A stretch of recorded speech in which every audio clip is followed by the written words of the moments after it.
observers in the observation deck with you. Okay. All right. So the first item on the agenda is the minutes. I hope everybody's had a chance to take a look at those. Are there any corrections, additions, deletions to be made on that? I think my name was spelled with a H. You have That's that. okay. It often is. All right, anything else? All right, with that correction, do I hear a motion? So moved. Second. All right. All in favor? Aye. All right, so our first presentation is from Mike Gloss on the safety and security training services. Okay, good morning, members of the Finance Committee. I am Mike Gloss. I'm the Superintendent of Safety, Security, and Training. I want you to please look on page 8. It's an action item. It's for a safety, security, and training consultant. This action item is to approve a 3-year contract with 2 additional 1-year renewals with K&J Safety and Security Consultants Incorporated and Alert and Associates Technology Consultants Incorporated for a total cost not to exceed $435,000 over a maximum of 5 years. From time to time, PSTA does receive grants for safety and security training and is used on a task order basis. In January of 2016, PSTA released a request for proposal soliciting competitive proposals from experienced, qualified, and capable vendors for safety, security, and training consultant services. The RFP was sent to 76 suppliers and was posted on PSTA's procurement website and DemandStar. As a result of this solicitation, 2 suppliers responded to the RFP. They were K&J Safety and Security Consultants Incorporated and Alert and Associated Technologies Consultants. A selection committee comprised of PSTA management staff evaluated each of the proposals submitted, and after a careful review of the written proposals and suppliers' presentations, it was determined that both suppliers were qualified, however offered unique services that would benefit PSTA. Our recommendation is to approve a 3-year contract with the 2 additional 1-year renewals with K&J Safety and Security Consultants and with the Alert Associate Technologies Consultants for a total cost not to exceed $435,000 for the 5 years. Do you have any questions? Are there any questions? Yes, sir. Thank you. Yes. Yeah, just, is this going to be kind of a consulting work that we're getting for training? It's for here? Is it with our bus system? Where is this going to be applied? the training would be for our bus operators and management staff on security, and it would also be for a area-wide drill. Very much. It could be here too, for things that might go on here. Correct. Yes, it would be based out of here. And out in the field. Correct. Inviting first responders, emergency responding personnel from all over the region to participate in a drill related to a transit-related security event. We've had it in the past. Yes, we had, as we're required to do these. This is 5 year. Yeah. And we've had this before. Yes. Yeah. Same kind of grant. Well, we've gotten grants in the past for these, to put on these drills and training, and this would be sort of a task order consultant that would just be on retainer, subject to the availability of getting funding. Mr. Wilson. This is separate from our security people we have in Correct. Yeah, the security terminal, the security people at terminals are a national security agency. Do these people occasionally ride a bus to observe practices as well, or The consultants? sky marshals, so to speak? No, the consultants would be here to set up training courses for us and also for the drill. And $435,000, that's split between the 2 or 5 years. Correct. Whatever is needed on task. And each organization has different strengths? Correct. Yes, K&J is very strong with safety and training, and Alert, they're very strong in the security aspect. Nice. Okay, thank you. Mr. Smith. Thank you. So essentially, this is revenue neutral. If we didn't have the grants, we would spend Correct. money. That's what it is. Yes. How many of these training events would you do typically on an annual basis?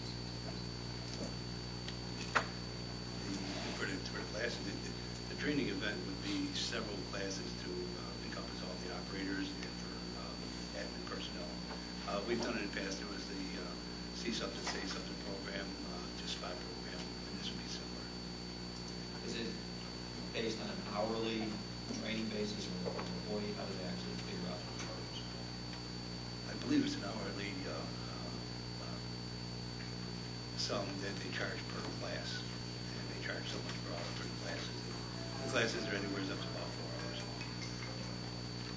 And we do have a training budget within our own PSTA operating budget, so there may be sometimes smaller pieces of task orders that we would give to these consultants to help us with our just regular training of employees, but the big dollars, if there are big dollars that are applied to this, would come from grants. Thank you. Anyone else? The Transit Security Grant Program, is that a subsidiary of the Transit Security Administration? Or how does that work? I'm going to have to pass. It is. It is. So they're giving you something to do something that they order. Exactly.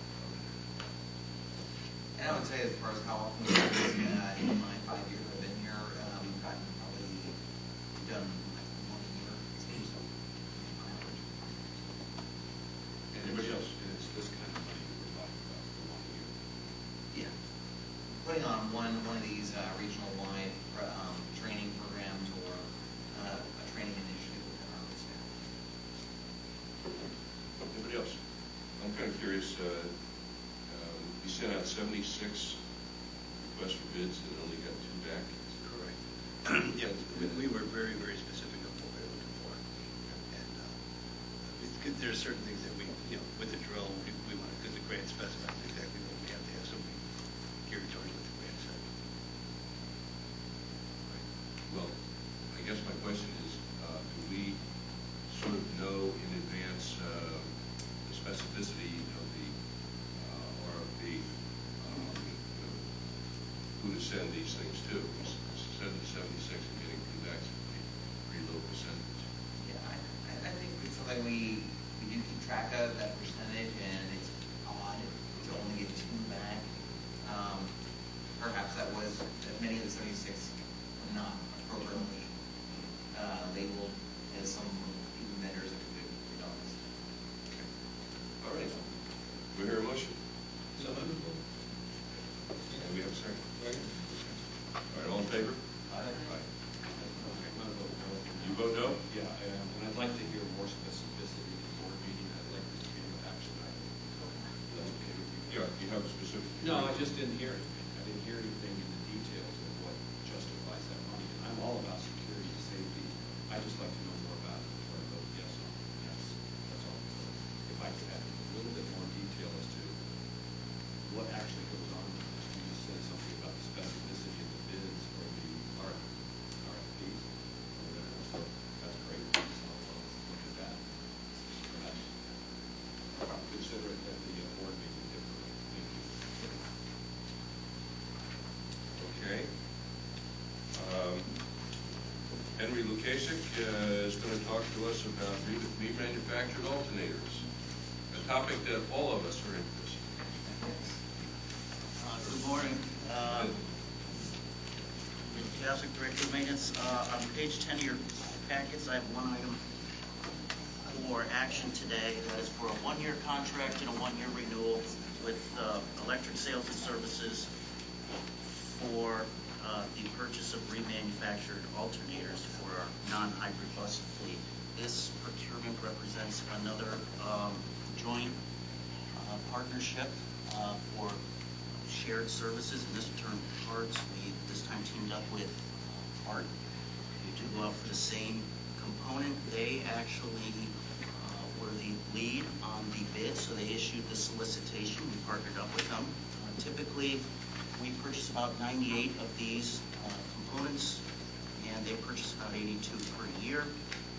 15 suppliers IFB was sent to, listed in the usual places for procurements. We received 7 responses. All part of the PSTA staff reviewed all bids, and Electric Sales and Service was selected as the most responsible, lowest cost supplier. That was board. Purchasing department has run an analysis and has determined that this results in yet another $12,000 cost savings over the period of the 2 years that we could potentially buy these parts from them. So, recommendation, recommend a 1-year contract and a 1-year renewal to purchase these components. Any questions? Mr. Jones? Oh, Mr. Scott, I'm sorry. Thank you, sir. Is electric sales, are they the incumbent? Who we currently do? I don't believe they are the incumbent. I believe Thompson. Now, how far off is Thompson? Pretty close. How close was the differences in the bids between? Again,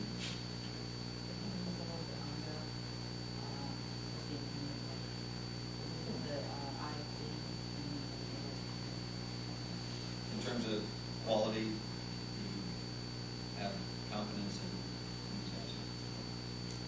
Yes, when I would confer with Hart, they seem to be pleased with what they have to offer. So, that goes with.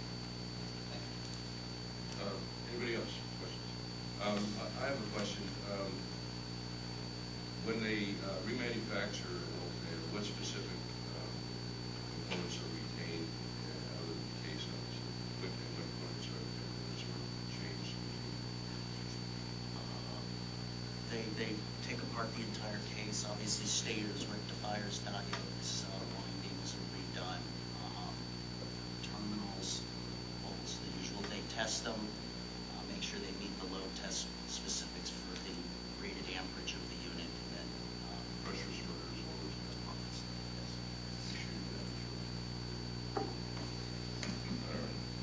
All right. Okay, now, one other question I have, and that is, Hart operates natural gas buses. We operate mostly diesels or diesel electric. So, they use the same generator, or are they alternator, or are they similar? Right, so they operate CNG, and in our diesels, generally it's about the same amperage, it's the same brand, about 330 amps is what the output is.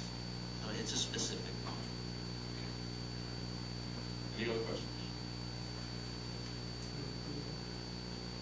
Okay, all in favor? Aye. Okay. No, let's go here. Thank you. I did. I believe withdraw consent. All right. Okay, Harry, thank you very much.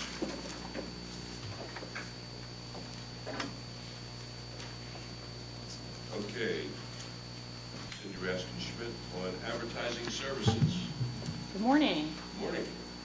How's everybody doing today? Thank you. I am Cindy Raskin-Schmidt, your Director of Marketing and Communications. I'm here to talk to you this morning about the RFP we put out for marketing, advertising, and public relations services.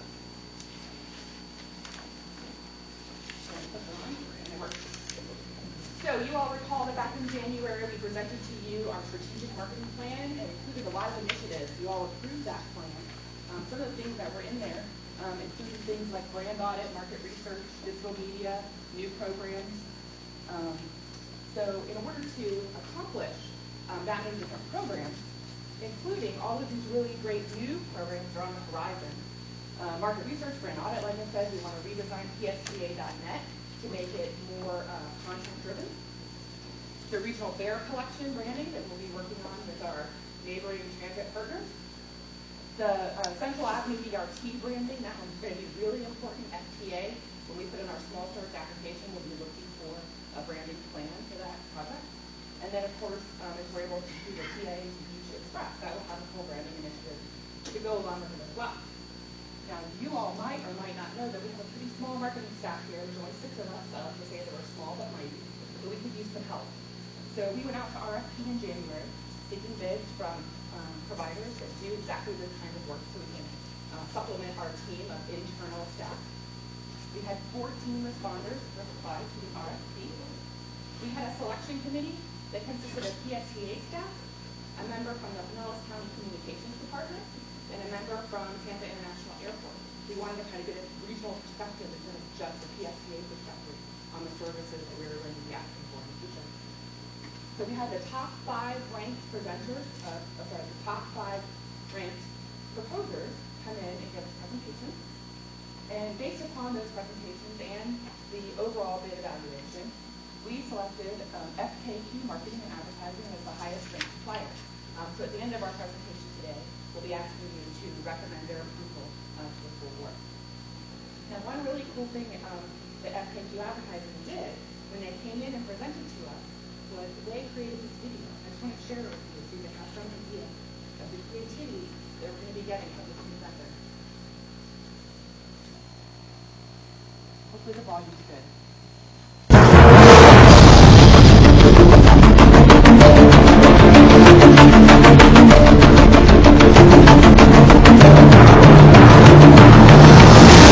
In a world where congestion is rampant and mobility is a must, one community is challenged to meet the transportation needs of a growing population, to connect communities, deliver easy access to area attractions, provide convenient demand response transportation, and honor our environment. With the clock ticking, one brand answers the call, and one agency has the right stuff to help them succeed. The brand is PSTA, and the agency is FKQ. With a focus on strategy, innovation, integration, and creativity, FKQ crafts stories that connect with customers and marketing plans that deliver results. From executive producers Cindy Raskin-Schmidt and Gene Smith, starring a cast of marketing and community elite, comes the story of how one brand and one agency came together to celebrate what makes their community great. From the cities to the beaches, over the bridges, and down the roads, this is why we work.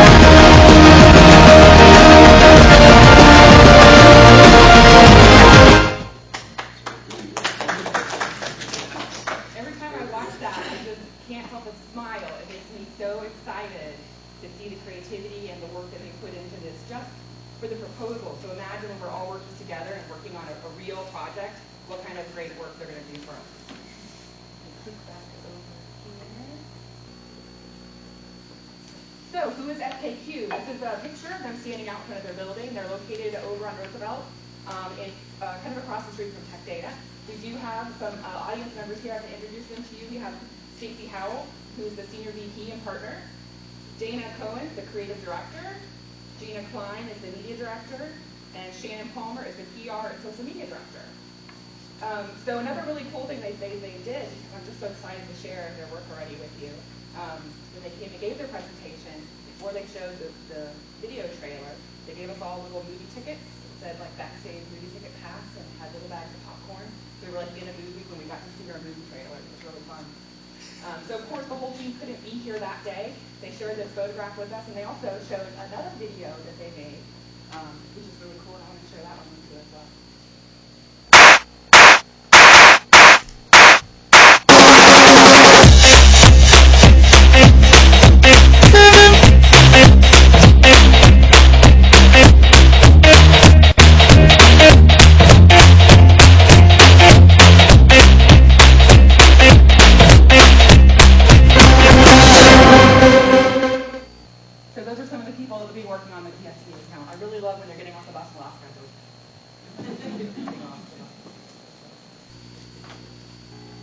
So FAQ is a full-service advertising agency. They can do anything we possibly could need. They do video, they do photo, they do research, they do surveys, they do brand development. They can create brochures and posters for us. They can create, like you saw, amazing creative video. Did I miss anything? Public relations if we need assistance with that. Media, if we ever do a project in the future, like a BRT or a TIA Express, and we want to do TV commercials or radio commercials, they would be able to produce all of those for us as well. Here are some of their clients. Some of these names you may have heard of. Pinellas County used them, PIE, St. Pete Clearwater International Airport used them for their rebrand 4 years ago. So we're in good company, and it feels like we're joining a kind of a great cast of clients with them, and we'll be in good company in the work that we get from them. We selected them because they really have a comprehensive understanding of Pinellas County. They were located here. They live here. As you can see, their building is on a bus stop, and they all went out and hopped on and took a ride, and they told the experience about telling the bus driver what they were doing, and the bus driver had a little bit of extra time that day and was able to kind of hold there and let them all jump off the bus, and was really friendly, and it was a great experience for them to have a transit experience in that way too.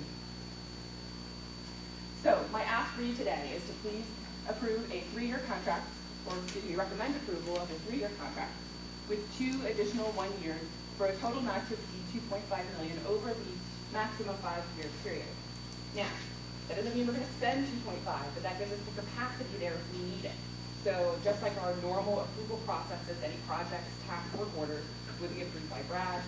Anything over $100,000 would come back to you all for approval. Of course, we're not going to do anything we don't have budget for, so that won't be a concern as we move into the future. I feel like I'm forgetting something really important that I wanted to tell you, but maybe your questions will remind me what it is. Commissioner Jones?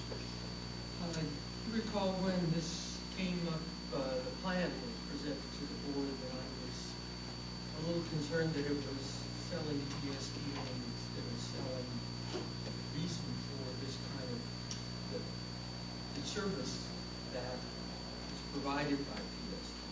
It's kind of like the story of JFK going up to the janitor at Cape Canaveral and saying, "What's your job here?" And he said, "I'm here to put a man on the moon." We're not here to sell PSTA.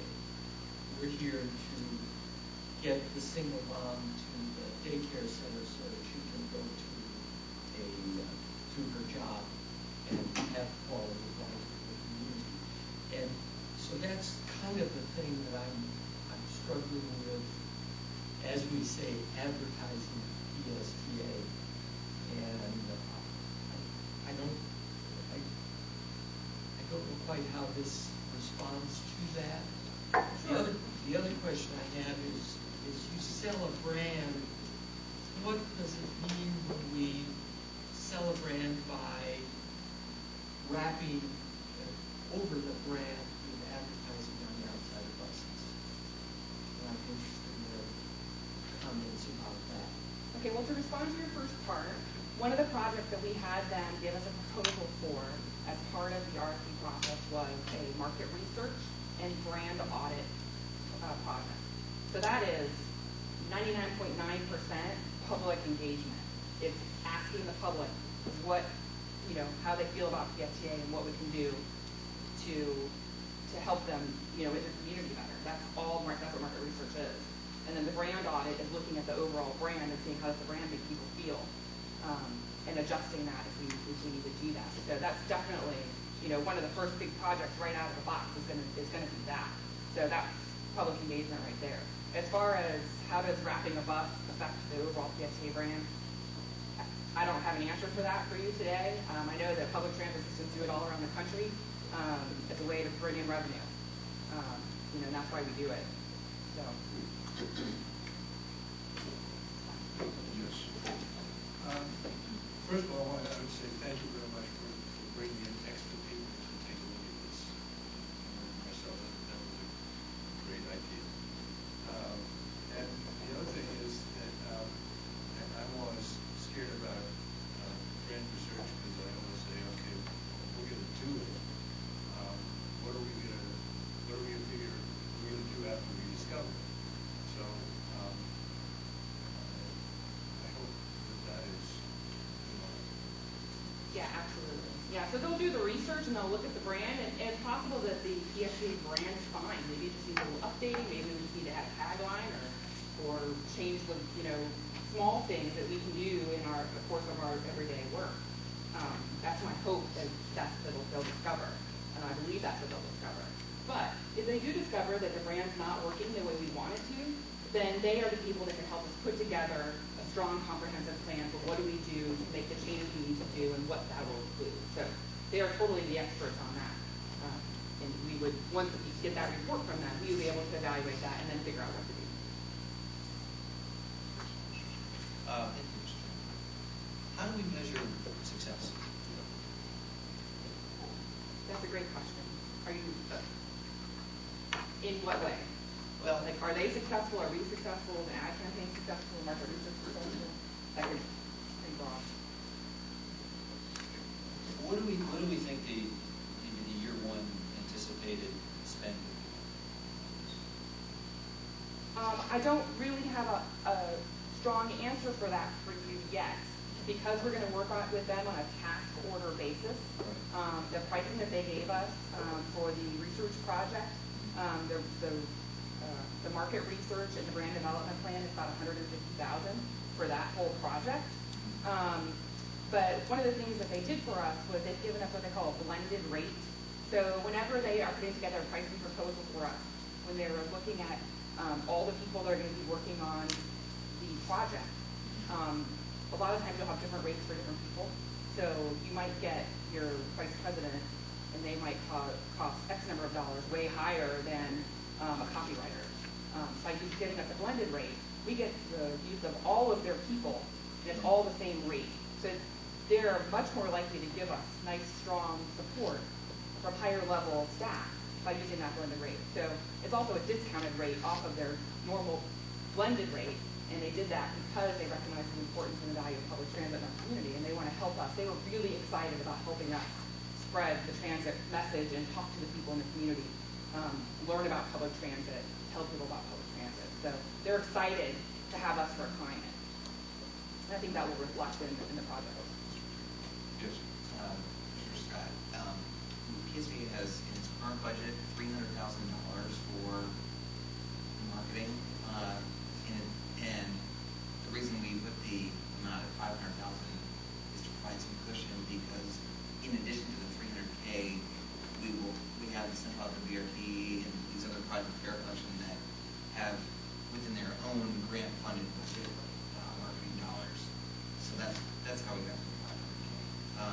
I would imagine in the future years, we're using about the right amount.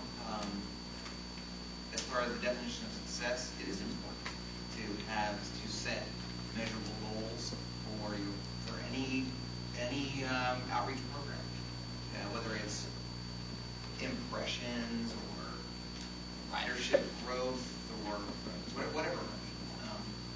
So we will have performance metrics built into every task and see, some things may not be successful, but we'll at least know that and then adjust for the future.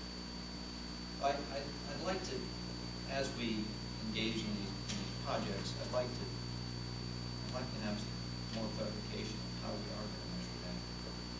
Because the last thing I want to see us do is spend $500,000 or $1 million or $2.5 million, and our ridership stay the same and go in the wrong direction. That's clearly not, in my mind, not a success. So I think that'll depend on the goal of the project. The goal of every marketing project isn't going to be increased ridership. Sometimes it's informing the community. Sometimes it's introducing a new service or teaching people how to use a service we already have. Or a regional fare collection system. The goal of the regional fare collection system isn't going to be to increase ridership, it's going to be to increase convenience to our riders. So, ridership's not always going to be the goal. When it is the goal, of course, then we'll measure that. I guess I'm just thinking, just at a 30,000-foot level, that all the oars are pulling in the same direction, and that we have clear, definable expectations for what we're spending. Commissioner Evans? Yeah, I guess some of my thoughts were moving in that direction a little bit. And I'm not saying that it's fully defined yet, but this is obviously a very critical time for the PSTA last year and the next 3 or 4 years. And we're still kind of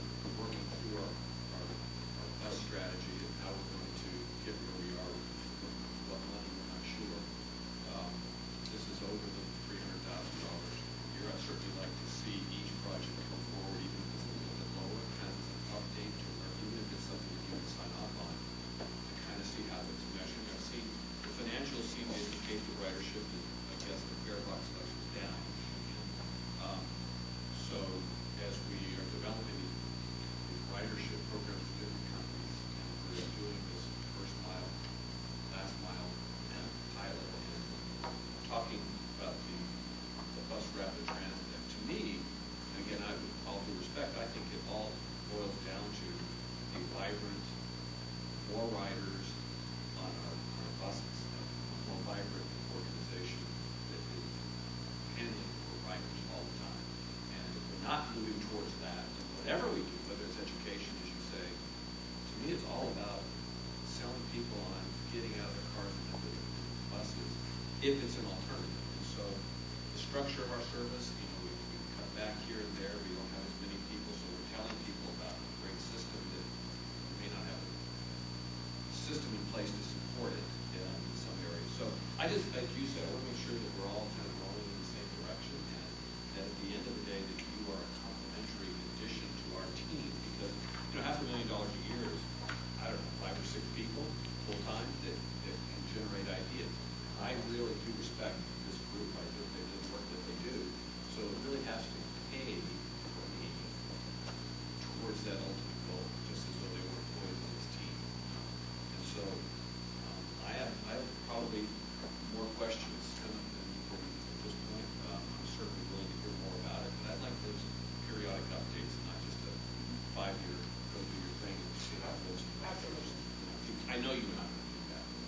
Well, and as the committee will remember, just 2 months ago, we had a full plan presented to you, and it was adopted, I believe, unanimously by the PSTA board, of a marketing plan. And every project that is slated and budgeted within the $300K budget was listed right there in the marketing plan. It talks about some of the issues that Cindy was mentioning about doing this market research, this brand thing. To Commissioner Johnson's point, you're exactly right. The 4 letters PSTA mean nothing. It is about riding the bus, getting people on the bus. But we want to see whether the brand or the image of public transportation in Pinellas County is having an effect, either positively or negatively, on people's riding the bus. That is what the brand analysis is. It's not about the logo, even if Cindy thinks it is. It's not. It is about riding, how it affects the people. But I think it's exactly right. We need to provide updates on all of these, more than just in my Friday emails, which you'll see, I'm sure, some of the products of this, but on a regular basis to the PSTA board. I mean, I get excited about some of the things that we're doing, reaching out to some of these companies and trying to work out this. I think that's, to me, that's about getting more folks on, exposing more people to public transportation.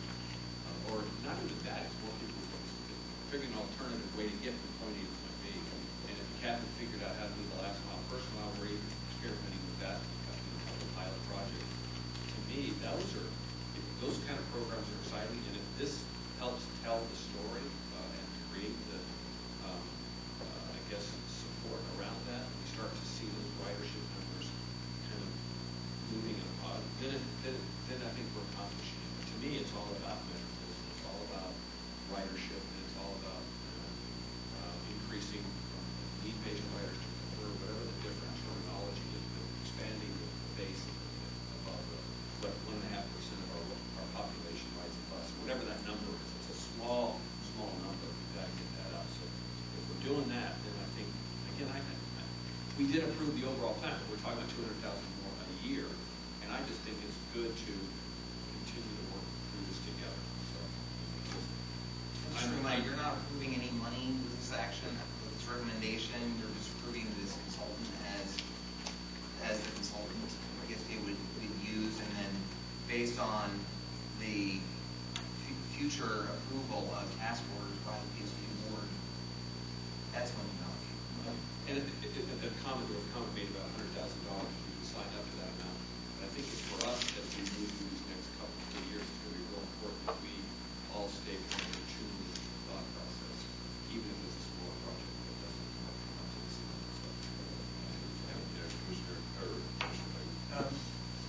Just to take what you just said, what we're trying to do is sell the system. And what we're doing with this group is focusing how that should be done in the best way. And so you have one group that's figuring out how everything is going to work to sell the system. So the idea is to have somebody who is overall responsible for this, who's making sure that everything is working in the right way. So I think having a group like this to do this is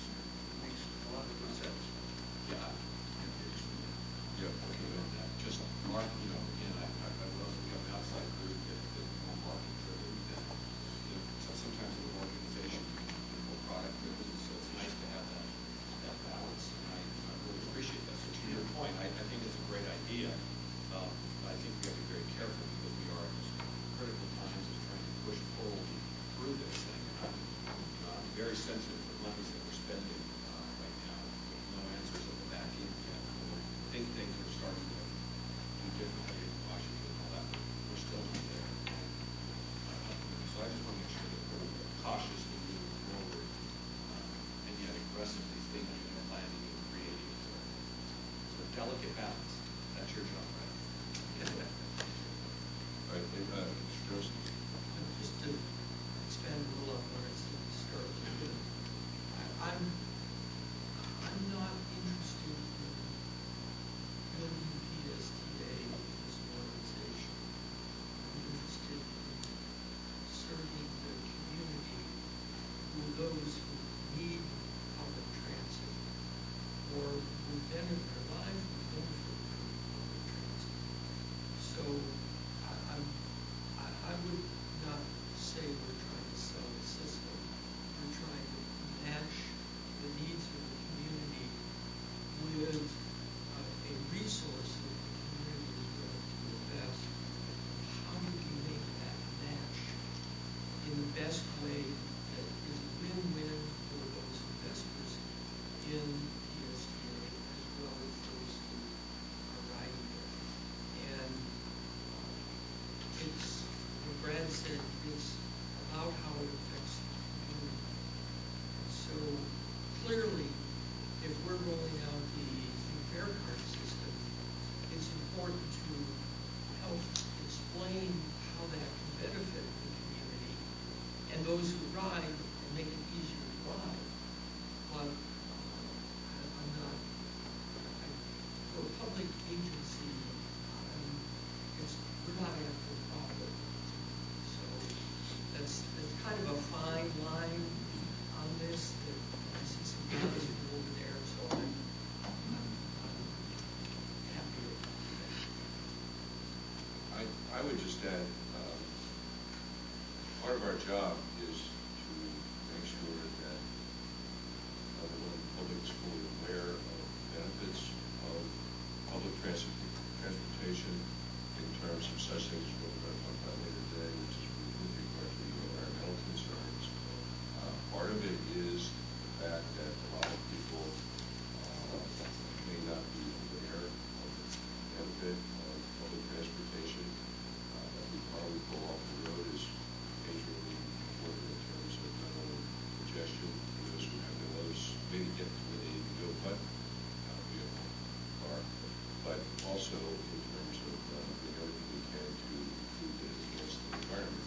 What we can do is use these surveys and other marketing tools to perhaps demonstrate a way in which the environment can be improved and the congestion on our roads can be improved and other good, important interests benefit by virtue of the fact that we're doing something positive for the community. Other communities have major transportation networks that people use on a daily basis and keep a lot of vehicles on the road. We don't have such a good track record in that regard, so it's important that we do everything we can to make people aware of the benefits of public transportation, and we can also use this research to determine ways to enhance and improve public transportation so that we serve the community better, improve our environment, and hopefully save some money for folks as well. So all those things are important, and that's one of the reasons why this program is so critical. Part of our helping to improve not only Wells County, but hopefully the entire region. Okay, do I have a motion on this?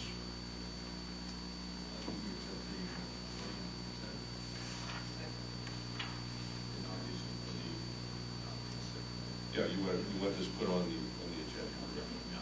Yeah, okay, that's fine. All right, all in favor? Aye. Thank you. All right, thank you, Cindy, appreciate it. And thank you folks for attending. We really like your creativity and all that kind of thing, and hopefully this will be an opportunity. We had a contest with PSTA, and the winners got to participate in the selection process of these marketing firms, and the losers got to go out and every sponsor. Can you believe that?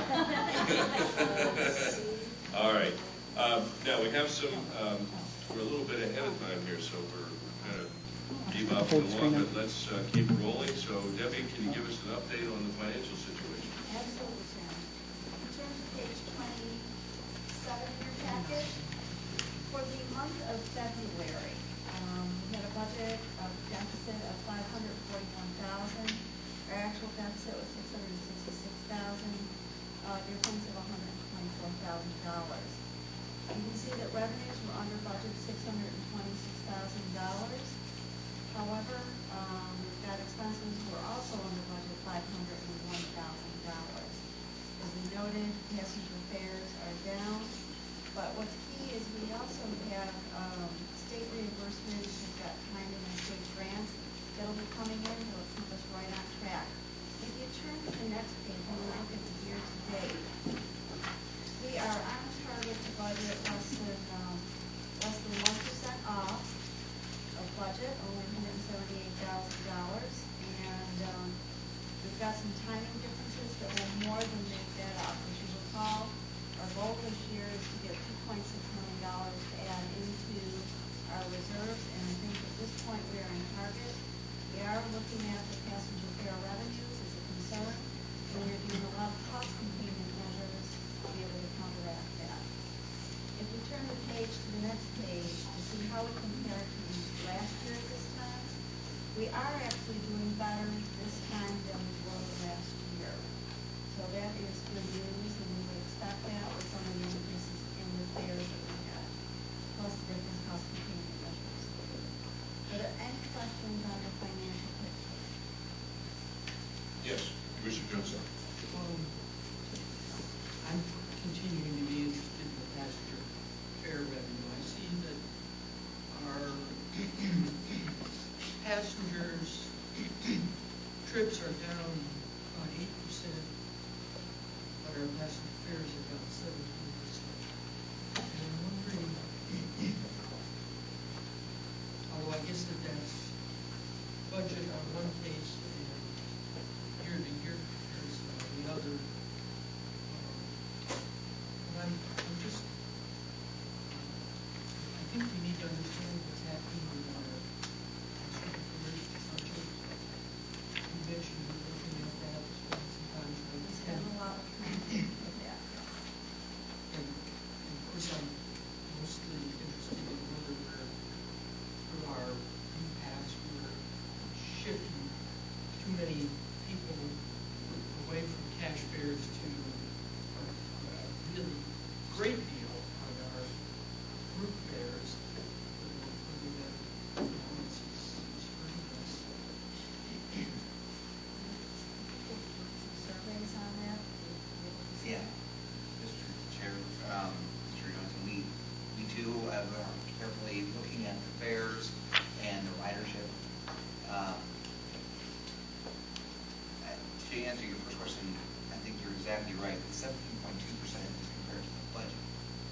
The 8.8% is compared to last year, and it looks to be it's a national trend, primarily a national trend on transit ridership, and then there was this article I read yesterday about Florida, where actually the 8.8 is actually better, doing better than most of our peers across the state of Florida. Hart, Orlando, Jacksonville, well not Jacksonville, but Fort Myers, Gainesville, all down plus 10%. And this survey that Debbie just mentioned on the UPass program is actually, I think, one of the reasons we are not down as far as the other trend systems are, because that program does continue to grow. Now we are looking to make sure that our model on revenue for that UPass program is what we thought it was. It does look like the St. Pete College students and other UPass participants are riding buses a lot with their ID badge, and of course we're only recouping basically what we were getting before we saw the big increase in riders. So any new rider, any new trip that a St. Pete College student rides movies on Saturdays, we're not getting any revenue for it, we count on it. But if you look at it, as Debbie described, we're still within our budget because we don't have any additional expenses to carry that person to the movies. The buses still run as they're planned. We are working very hard to look at all cost containment measures. And so the good news is we're still on budget despite this drop of 8% on our passengers. I think that will continue, although looking at the numbers in more detail, we started seeing the drop just as the rest of the country started seeing the drop about this time last year. Analysis is in a little bit better shape. My analysis shows because we do have the tourist market in springtime, and so we didn't really see it so much here in Pinellas like the rest of the country did last spring because we had a really good spring break period. So that I think you'll start seeing that we won't look as far down compared to last year on a month-to-month basis starting in about a month or so because we were down last year too. Right? But it's something we certainly need to take a look at, and as we put together our FY17 budget, it's going to likely have an impact on just the overall trend in ridership. Help me recall the estimated fare revenue this year versus last year. I think we were showing a very small increase or flat increase in revenue. We were, but then we assumed a budget. big increase based on the fare increase that we implemented on October 8th. Okay. And that perhaps looks like it is generating more revenue per customer, per trip. But the number of trips are down. So that's why we're seeing a total revenue shortfall. Yeah, there would be a difference between the trips that we show and the revenue that we get, right? Correct. So are the trips up and the revenue down, or the trips down and revenue down, or is there a difference there? Trips down and revenue down. Revenue down more than trips, but really the trips are right on par, maybe a little bit better than the national average with where transit ridership is going right now. And then, in sort of a cyclical fashion, gas prices, improved economy, etc. And what I was just saying was the revenue, when you factor in the ridership loss, it does look like we are generating some money from the fare increase that we implemented in October, but it's being overtaken by the overall reduced ridership. We started looking at it on a route-by-route basis to kind of see if there's any trend in that. But the more I started looking at it, and the more articles I see about every other transit system down 10, 15%, it seems like we're doing okay. Commissioner? Yeah, following up, this is all these conversations this morning are kind of spinning around the same issue. Obviously, that's long-term viability, sustainability of the organization. So I think, having the group behind you and budget research, or at least the market research piece, it just seems like when gas prices go down, obviously ridership goes down, but so what does that mean? Does that mean that folks are going out and buying cars and getting away from it? There's a group that rides the bus despite the economy, and there's folks that never ride the bus, and I guess there's folks in between that, depending on how the economy. I just don't understand maybe it's you study the retail marketing piece out there. It's like, how can anybody put a finger on trying to understand that? Because people do. They try to understand the trends. I just don't understand, and to you all in the back over there, trying to get a feel for that. So to explain why it's down nationwide, and then what are we doing here locally to get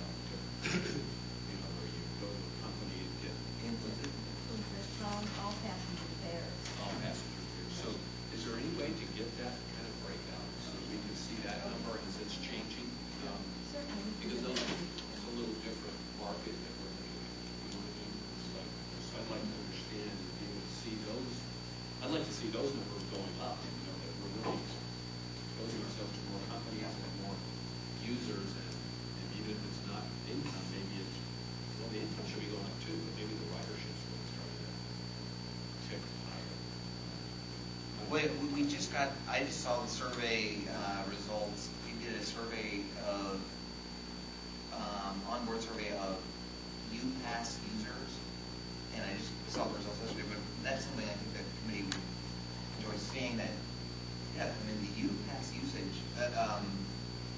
our partners like St. Pete College, Tech, City of St. Petersburg, USF, that ridership is growing, or at least very, very high and stable.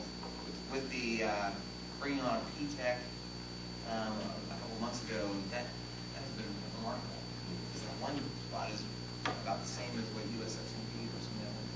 Yeah, in that market segment, you really, when you look at the numbers, it doesn't kind of jump out at you. It's nice to be able to see that. Yeah. Like you said, it's all embedded in the same number. And I think too, especially when we talk about universities and colleges and the students that we've reached out to, maybe today they're not a choice rider, but they will be. And statistics show that once someone starts riding public transit, they will continue to do so. We currently serve a population, as every transit agency does, that is majority transit dependent. What we want to do is be able to show ourselves as a choice over a car to come on board, and those students will be that choice going forward. I totally agree with this. Part of it. That's my point, I think.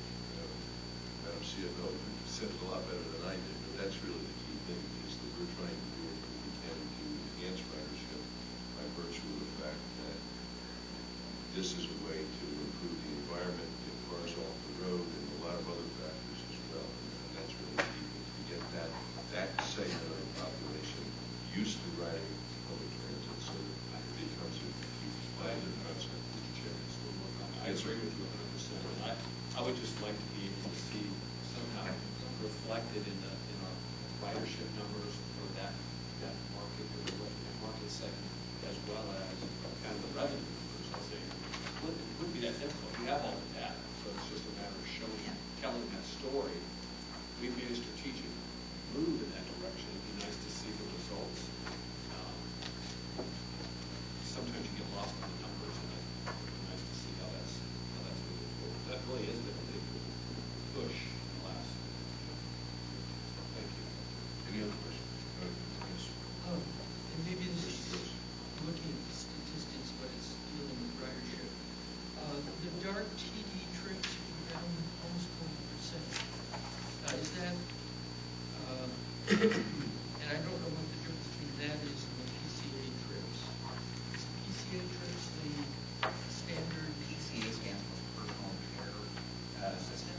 So those are partners that ride with our DART eligible paratransit riders to help them out, and they get to ride for free with their partner. That has nothing to do with DART TD. As you see, the DART TD trips is very low. There's a very small number of people that do not live within, I can't remember, a certain distance of a route. They live in East Lake or Shore Acres, a few other places. And because we are a community transportation coordinator, as designated by the state, we are supposed to, and we do, provide transportation disadvantaged services to all parts of the county.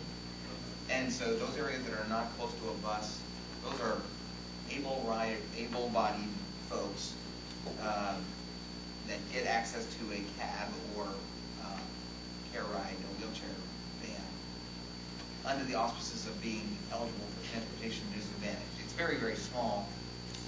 It's 99.9% of transportation disadvantaged riders ride the bus at a discounted price, and then we have this 200 and some, and that number does fluctuate month to month pretty dramatically.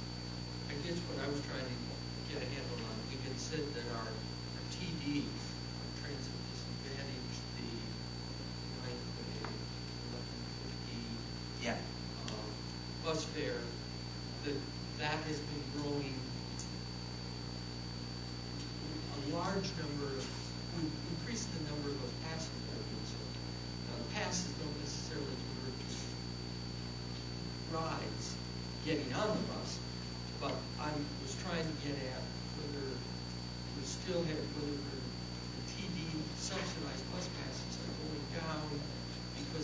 economy has improved and people are getting better jobs and not qualifying for that versus the DART trips that are the disabled not able to walk to a bus stop, and therefore they get either the $4 cab ride. And I was trying to parse out the difference between those, and I guess that doesn't really show here where this. Well, to your second point, I think the line to look at for people with disabilities that are using our DART service because they're disabled and they cannot ride the regular fixed route service is that first line called DART client trips. Right. And that is essentially flat. Okay. Those Right. folks need the service, and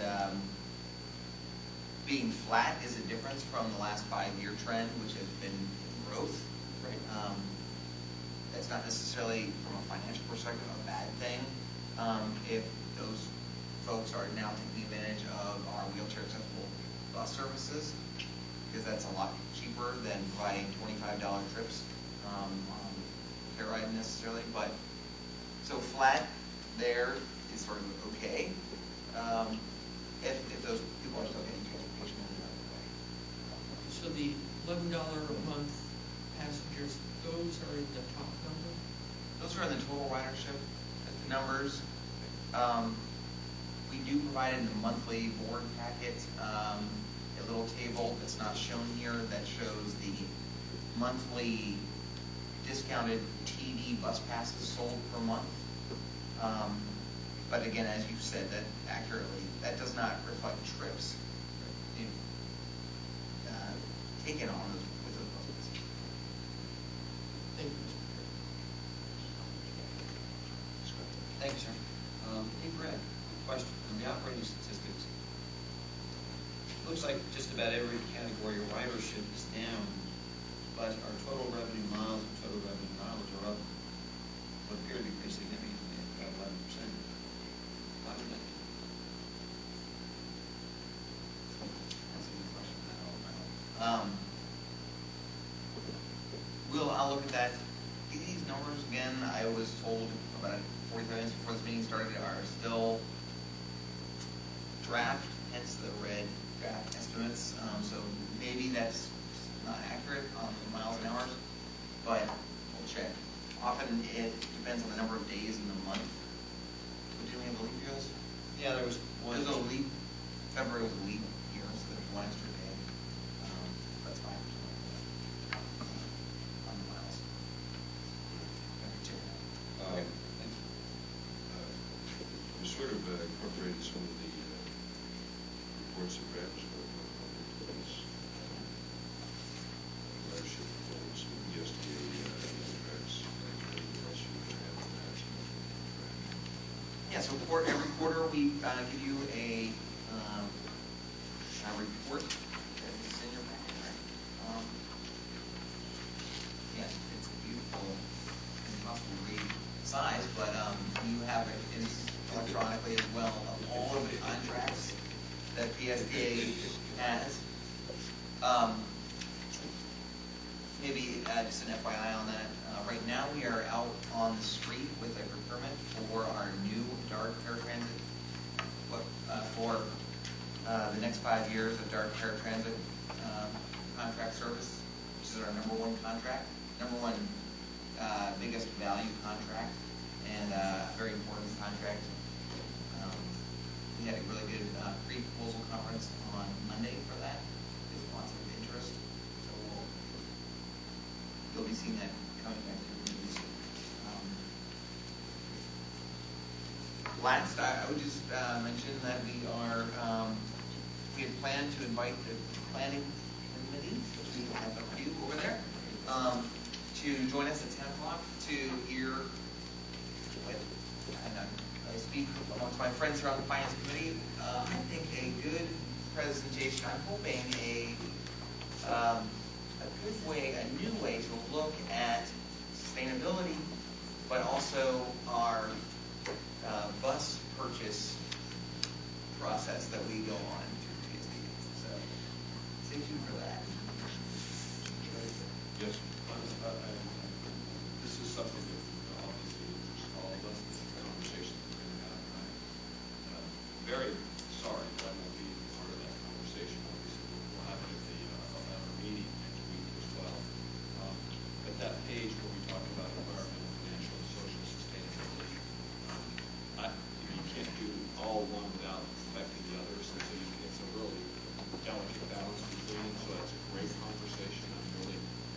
glad we're having it, because we can't be the environmental answer to the problems on this planet, much less this area, without affecting our financial status and our social responsibility to make sure that our services are available to everyone. So it's going to be, this is really an important conversation, and I look forward to it.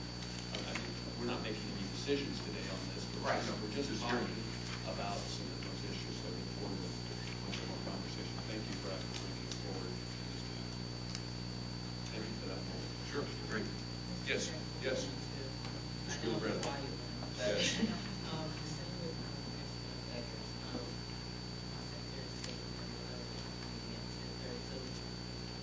Should I sell the thing between 2 Well, the normal time is that we let it occur, but this is a little bit of an unusual thing that we probably should have figured out earlier to make sure that everybody is aware of this. But we do try to keep, because the other committee that comes after us comes in at 10:30, so we try to keep it completed by 10:30. This is an exception. Okay, thank you. All right, so at this point, I'll adjourn this meeting, and then we'll coordinate again with the planning committee here in a few minutes. Thank you. Great.